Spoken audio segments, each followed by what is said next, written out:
चीरहरण ही नहीं बल्कि पत्रकार बिरादरी का पूरी तरीके से चीरहरण किया गया था। और मध्य प्रदेश के सीधी में पत्रकार के साथ मारपीट करने एवं अर्धनग्न अवस्था में फोटो सोशल मीडिया पर वायरल होने का मामला आप सभी को याद ही होगा। सीधी के पत्रकार कनिष्क तिवारी के ऊपर सीधी के कोतवाली पुलिस के द्वारा मारपीट की घटना को अंजाम दिया गया था और अर्धनग्न अवस्था में फोटो खींचकर सोशल मीडिया पर वायरल करवाया गया था। फोटो जब सोशल मीडिया पर पड़ी तो तेजी के साथ सोशल मीडिया की सुर्खियां बन गई। वहीं यह फोटो जैसे ही प्रदेश के मुखिया के पास पहुंची तो प्रदेश के मुखिया के द्वारा 7 पुलिस कर्मियों को लाइन अटैच कर दिया गया था और जांच के आदेश दे दिए गए थे। जांच उस समय पर रेडियो पुलिस अधीक्षक भोपाल के द्वारा की जा रही थी। वहीं एक बार यह मामला फिर से गरमा चुका है। गरमाने की वजह यह बना कि पत्रकार कनिष्क तिवारी के द्वारा यह आरोप लगाया गया है कि जांच सही से नहीं हुई है।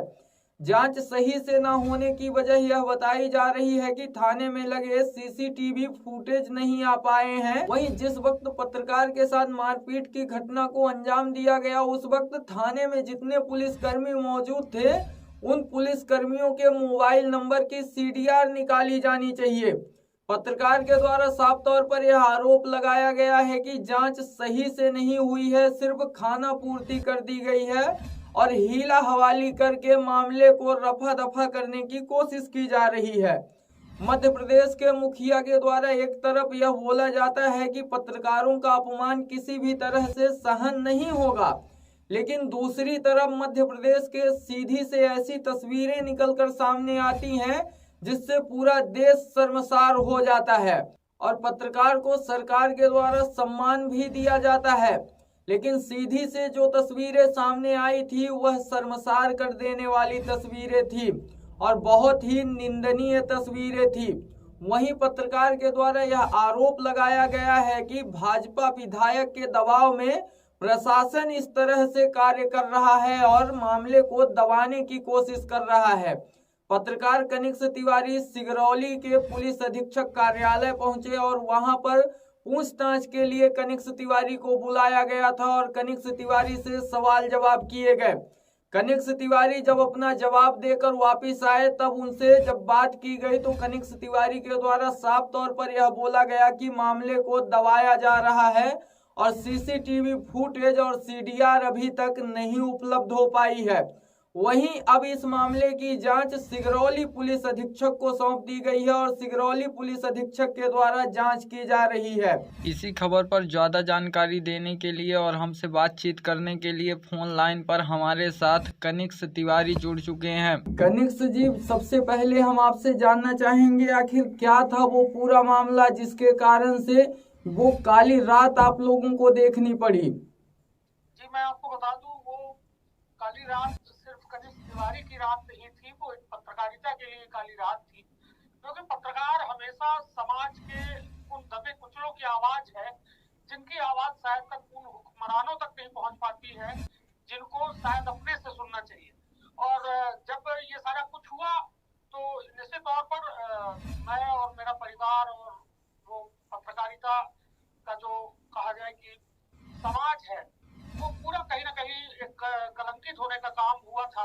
और जो ये हालात की यदि आप बात करें किन हालातों पर ये सारी बात हुई थी तो हालात आपको मैं बताऊं कि वहां पर एक धरना चल रहा था। एक वरिष्ठ रंगकर्मी नीरज कुंदेर को जो है डिटेन किया गया था और उसके अगेंस्ट में उनके परिवार और उनके सहयोगी साथी और रंगकर्मी वो सब जो है एक धरने में बैठे हुए थे। मैं कवर करने गया था और वो सारी चीजें जो है धीरे धीरे मतलब वहां पर जो चीजें होती गई सीधे सीधे समझ में आ रहा था कि एक विधायक के प्रतिनिधि जो सीधी के स्थानीय विधायक है हमारे, उनके प्रतिनिधि का फोन आता है और प्रतिनिधि का फोन आने के बाद फिर वो कुछ होता है जो शायद नहीं होना चाहिए और उसके बाद फिर हमको थाने में बंद किया जाता है और 7-8 कर्मी समाजसेवी सबको बंद किया जाता है। फिर वहाँ बार बार ये कहना कि पुलिस के खिलाफ खबर चलाओगे, विधायक के खिलाफ खबर चलाओगे क्या आप, और मारा जाना, पीटा जाना, फिर कपड़े उतार के परेड निकलवाना। तो कुल मिला के वो काली रात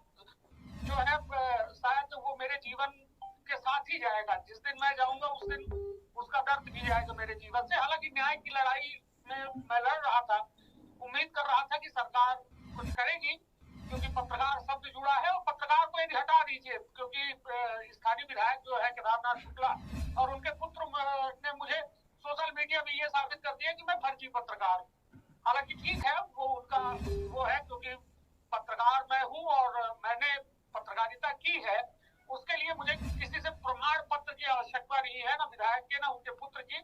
मुझे समाज प्रमाण पत्र देगा कि मैं पत्रकार हूँ कि मैं कौन। और रही बात इसकी कि जो ये पूरा वाकया हुआ है वो नहीं होना चाहिए था, क्योंकि एक ये पुलिस जो है, डिपार्टमेंट जो है, ये देशभक्ति जन सेवा के लिए बनाया गया है, ना कि जनता का शोषण करने के लिए बनाया गया है, या अपना विधायक का जो है बदला लेने के लिए बनाया गया है, या उनके पुत्र का बदला लेने के लिए बनाया गया है, या उनके यदि खबरों से उन्हें दिक्कत थी तो बकायदा कोर्ट जा सकते थे, कोर्ट में अपनी वो मेरे खिलाफ मानहानि लगा सकते थे, बहुत सारी चीजें थी उनके पास। मगर ऐसा कृत्य करना निश्चित तौर पर कहीं ना कहीं भारत के लोकतंत्र पे एक सवालिया निशान खड़ा कर देता है। एक वो विधायक, जिम्मेदार विधायक, जो 2 लाख लोग, 2.5 लाख लोगों का प्रतिनिधित्व करता है, और उसके द्वारा ऐसा कृत्य किया जाना, ऐसा करवाया जाना, और उसका माध्यम पुलिस बने, तो आप खुद सोचिए कि वो क्या है स्थिति। और आज 8 महीने बीत चुके हैं, हम न्याय की आस लगाए बैठे हैं कि चलो अब न्याय मिले।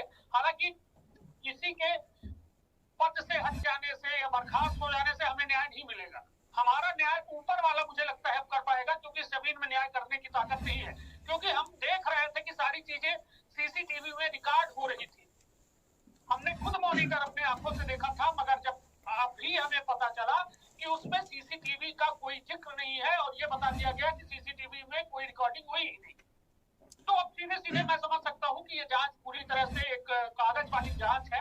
कागज में ठीक है, जांच हो जाएगी, ठीक है, एक आध दो छोटे लोगों को जो छोटे पदों में है, हवलदार, सिपाही, इनको बर्खास्त कर दिया जाएगा। तो मेरा मकसद ये नहीं है, जिसने गलत नहीं किया है उसके साथ गलत नहीं होना चाहिए। बिल्कुल कनिष्क जी, विधायक पे हम लोग जरूर आएंगे, लेकिन उससे पहले हमारा एक और सवाल है।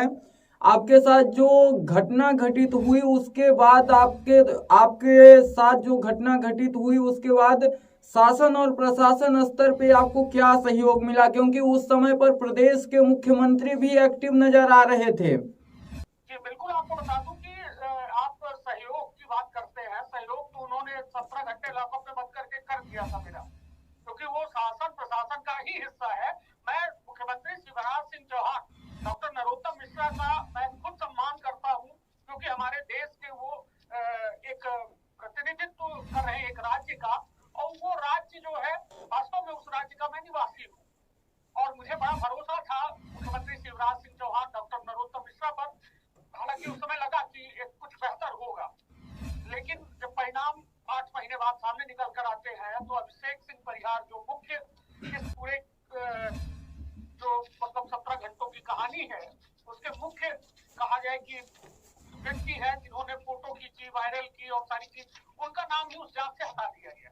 ये हमारे लिए बहुत दुर्भाग्यपूर्ण विषय था कि मतलब 8 आंखें 9 आंखें उस व्यक्ति को देख रही है फोटो खींचते, और फिर भी हमें हमारी बात नहीं मानी गई, और अंततः उसमें एक राहुल यादव नाम के शख्स को जो है आरक्षक को जोड़ा गया कि ये व्यक्ति फोटो खींचा है और यही वायरल किया है। कितना बड़ा दुर्भाग्यपूर्ण है। और मैं बता दूं, आज तक कोई सहयोग न सुरक्षा के लिए मिला। मैंने कई बार कई आवेदन दिए हैं कि मुझे सुरक्षा प्रदान की जाए, क्योंकि मुझे ये रोका जा रहा है कि आप बयान मत दो, बयान बदल दो, ये कर दो, वो कर दो। डायरेक्टली नहीं कहा जाता, किसी दूसरे से कहते हैं तो दूसरे लोग मुझे बताते हैं, और ऐसे कई बार मुझे धमकियां भी मिल रही है कि ज्यादा नेतागिरी करोगे तो फिर तुमको अभी तो 17 घंटा, फिर आगे और बड़ा तुम्हारे साथ वो होगा। तो हम कहे ठीक है भाई, अब दोबारा माँ के पेट में देखिए मैं नहीं घुसूंगा, मरूंगा न जीऊंगा, न्याय के लिए अंतिम दम तक लड़ूंगा। जिस समय पर आपकी फोटो वायरल हुई उस समय पर मध्य प्रदेश के मुख्यमंत्री शिवराज सिंह चौहान के द्वारा साफ तौर पर यह बोला जा रहा था कि पत्रकारों का अपमान किसी भी तरह से सहन नहीं किया जाएगा, और अगर कोई पत्रकारों का अपमान करता है तो उसके खिलाफ सख्त से सख्त कार्यवाही की जाएगी। और आपके मामले पर भी उस समय पर मुख्यमंत्री के द्वारा निर्देशित किया गया था, बावजूद इसके आपको अभी तक न्याय की उम्मीद नहीं है, ऐसा क्यों कनिक्स जी? देखिए, न्याय कोई ऐसी विषय वस्तु नहीं है, मुझे भी मालूम है, मैं भी कानून जानता हूँ, पढ़ता हूँ कि न्याय मैंने आज चाहा और कल मुझे न्याय मिल जाएगा। मैंने भी न्याय के लिए वक्त दिया, 8 महीने का एक लंबा अरसा बीता, लंबा वक्त बीता कि अब एक फाइनल रिजल्ट आ जाना चाहिए था। लेकिन जब फाइनल रिजल्ट मैंने अपने हाथ में देखा कि इसमें 6 लोगों को जो है शामिल किया गया है, जिसमें मनोज सोनी जो थाना प्रभारी तत्कालीन थे सिटी कोतवाली के, और मधुराज सिंह, RK मिश्रा और ऐसे ऐसे लोगों का नाम था जिनका शायद मतलब मनोज सोनी के अलावा उसमें जो अन्य लोग थे, ये तो बहुत सिपाही और मुंशियों को जो है इसमें आरोपी बना दिया गया। जबकि इसमें प्रमुख रूप से अशोक बंसल थे, विजय सिंह थे और आपके मनोज वर्मा थे, प्रभात सिंह चंदेल थे, मतलब और अभिषेक सिंह परिहार थे। तो मतलब इनका तो कहीं जिक्र ही नहीं हुआ। तो मतलब कुल मिला के मतलब हम पीड़ित थे और आज फिर से हमें पीड़ा हो रही है, तो फिर पीड़ित हुए।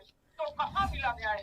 हमें भरोसा था उस सरकार पर जो सबके साथ न्याय करती है। तो ये हमने भी सोचा था कि हमारे साथ भी न्याय होगा, मगर जो देखने को मिल रहा है, मुझे लगता है कि CCTV का फुटेज का डिलीट होना, मोबाइल की लोकेशन नहीं निकाली गई कि थाना प्रभारी और जितने थाना स्टाफ थे उनके मोबाइल फोन में किसका किसका फोन आया, तब फिर आप समझ सकते हो कि जांच जब उस स्तर से की गई है कि इनको बचाना है, तो ठीक है, तो जांच को हम मान लेते हैं। तिवारी जी, कहीं न कहीं आपको जैसे लग रहा है कि मामले को प्रशासन के द्वारा दबाया जा रहा है राजनीतिक दबाव में, लेकिन इसमें एक सवाल यह भी आता है कि सीधी जिले में कई पत्रकार थे, बावजूद इसके प्रशासन के द्वारा आपको ही टारगेट क्यों किया गया? जी, मैं बिल्कुल ये बताना चाहूंगा। देखिए क्या है, प्रमुखता से मैं स्टेशन में बतौर स्पीकर था और मैं कई अखबारों के लिए भी लेखन का काम करता था। और आपको बता दूं, एक मेरा स्थानीय YouTube चैनल है, स्थानीय बोली पर बघेली पर, शायद आपने भी सुना होगा उसको। बिल्कुल बिल्कुल, News 24 के नाम। बिल्कुल बिल्कुल। तो उसमें क्या है कि जब स्थानीय मुद्दों को फटाफट में नहीं मैं दिखाना चाहता था, क्योंकि पत्रकार का धर्म है कि पूरे मुद्दे को पूरी शुरुआत से अंत तक दिखाया जाए। इसलिए मैं एक चैनल बनाया मैंने और उसमें खबरों को विस्तार से खबरों को दिखाना शुरू किया। और यही वजह थी कि मैं एक स्थानीय पत्रकार था, स्थानीय मुद्दों को उठाता था।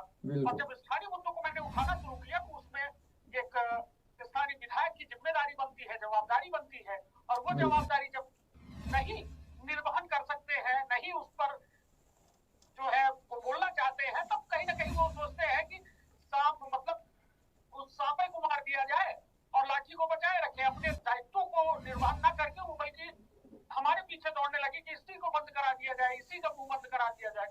क्योंकि अंदर हमने मनोज सोनी थाना प्रभारी के द्वारा साफ तौर में बार बार ये कहा जाए, विधायक के खिलाफ खबर चलाओगे, मेरे साथ मारपीट तक की उन्होंने, और बार बार इस शब्दों को बोला कि तुम चुनाव लड़ोगे, तुम ये करोगे। हमने कहा कि ऐसा तो कुछ नहीं है, और चुनाव तो हर आम आदमी का अधिकार है लड़ने को। वहां पर आप गए हुए थे रंग कर्मियों की गिरफ्तारी की न्यूज कवरेज करने के लिए, बावजूद इसके आपके साथ ऐसी घटना घटित हुई और आपके द्वारा अभी आपकी मैं एक बाइट भी सुन रहा था जिसमें आपके द्वारा विधायक केदार शुक्ला पर आरोप लगाए गए हैं और यह बोला गया है कि कहीं ना कहीं प्रशासन विधायक के दबाव में आकर आपकी कार्यवाही और जांच को सही से नहीं कर रहा है।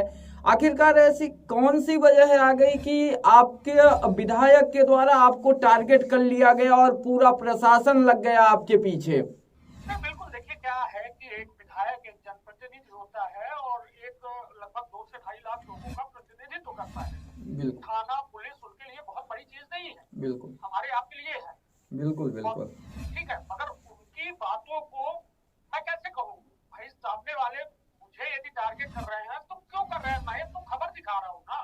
यदि आपको कोई आपत्ति है, सामने यदि किसी को आपत्ति है, तो कोर्ट के दरवाजे हमारे लिए भी है, उनके लिए भी है, बकायदा हो जाए।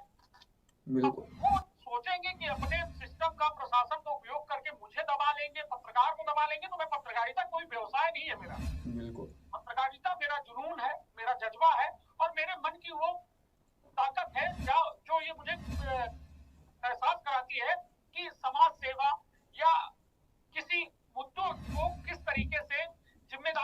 पहुंचाना है और निश्चित तौर पर पहुंचते हैं, काम भी होता है। मैं आपको बता दूं बीते दिन यहाँ पर बीते लगभग 7-8 महीने की बात होगी, एक मुझे मोबाइल में आग लग गई।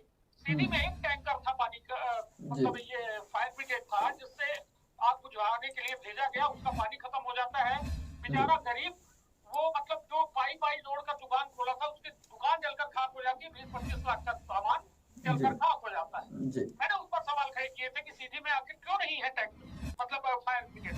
4-5 फायर ब्रिगेड होने चाहिए, शहर में इतनी बड़ी आबादी है जो वास्तव में प्रताड़ित हो सकती है। तो फिर उस समय तो नहीं आया, विधायक जी ने खुद झूठ बोला कि सीधे में 2 फायर ब्रिगेड है। मैंने ग्राउंड जीरो करके दिखाया कि 2 फायर ब्रिगेड खड़े जरूर है मगर चालू एक ही है। कहीं ना कहीं आपकी ग्राउंड जीरो की जो रिपोर्ट थी वो विधायक को अच्छी नहीं लगी। निश्चित तौर पर यही उनको नागवार गुजरा। और मैं बड़े चैनलों में जब काम करता था तो आप समझिए कि मैं वहां पर यदि इतनी बड़ी आधे घंटे की खबर भेजूंगा तो कभी चलेगी। आप भी तो आप पत्रकार हैं। बिल्कुल बिल्कुल बिल्कुल बिल्कुल। मगर स्थानीय मुद्दों को ये सोशल मीडिया, मल्टीमीडिया आने से, डिजिटल मीडिया आने से यही हुआ कि मुद्दे को पूरी तरह से तह तक दिखाया जा सकता है, बताया जा सकता है। बिल्कुल। क्या लगता है तिवारी जी, अब पत्रकार और पत्रकारिता खतरे में है और पत्रकारिता का हनन हो रहा है? निश्चित तौर पर हम तो ये कहते हैं पत्रकारिता सदैव खतरे में थी।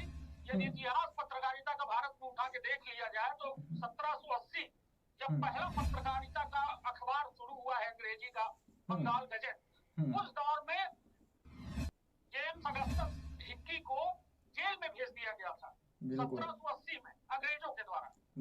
वाकई कोई भी पत्रकार आए हो, माखनलाल चतुर्वेदी जी आए हो, चाहे गणेश शंकर विद्यार्थी जी आए हो, सबने जेल की यात्राएं की है। मैं तो यही मानता हूँ कि यदि आप इन कांटे वाले राहों में चलोगे तो आपका ऐसे ही हनन होगा। आपको अपनी जान की भी कीमत चुकानी पड़ सकती है, उसके लिए भी तैयार होना चाहिए।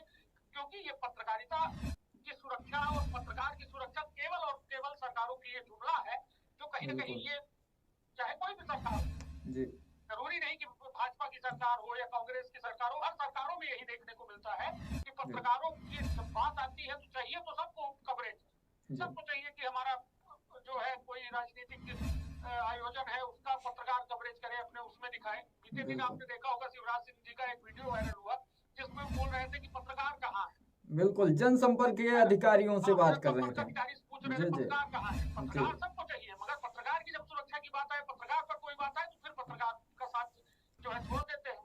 तो कहीं ना कहीं ठीक है, ये मुश्किल रास्ता है।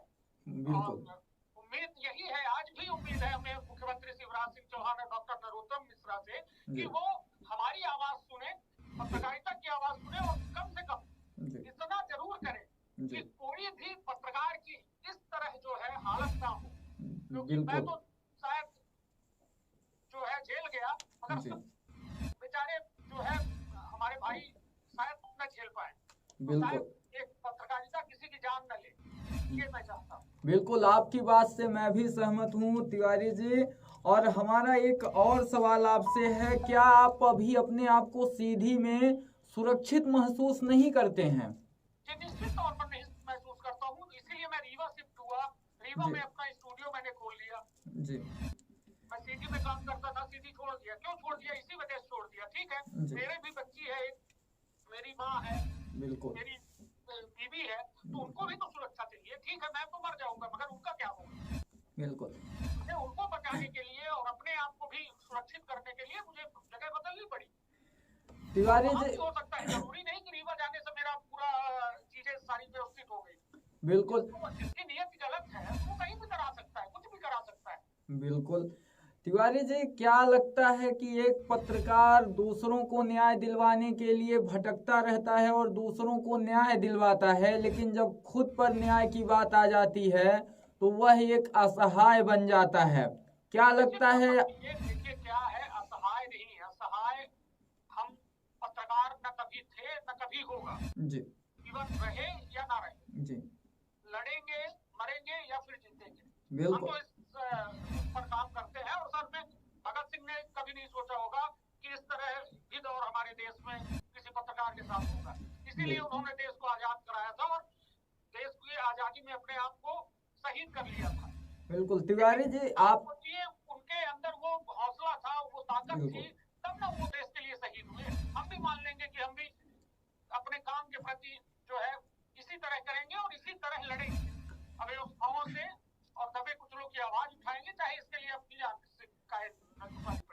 वाकई में क्या लगता है तिवारी जी, अगर आपको यहाँ से न्याय नहीं मिलता तो आपकी आगे की रणनीति क्या होगी? मैं आपको बता दूं, अभी फिलहाल मैंने एक न्यायालय में भी केस किया हुआ है पूरे घटनाक्रम को लेकर, और मैं हाईकोर्ट जाऊंगा और जहां जहां मुझे जाना पड़ेगा, जिस जिस दरवाजे को खटखटाना पड़ेगा न्याय के लिए, मैं अंतिम दम तक लड़ूंगा, शरीर की आखिरी खून की बूंद तक लड़ूंगा, चाहे मुझे कहीं जाना पड़े, कुछ भी करना पड़े। बिल्कुल।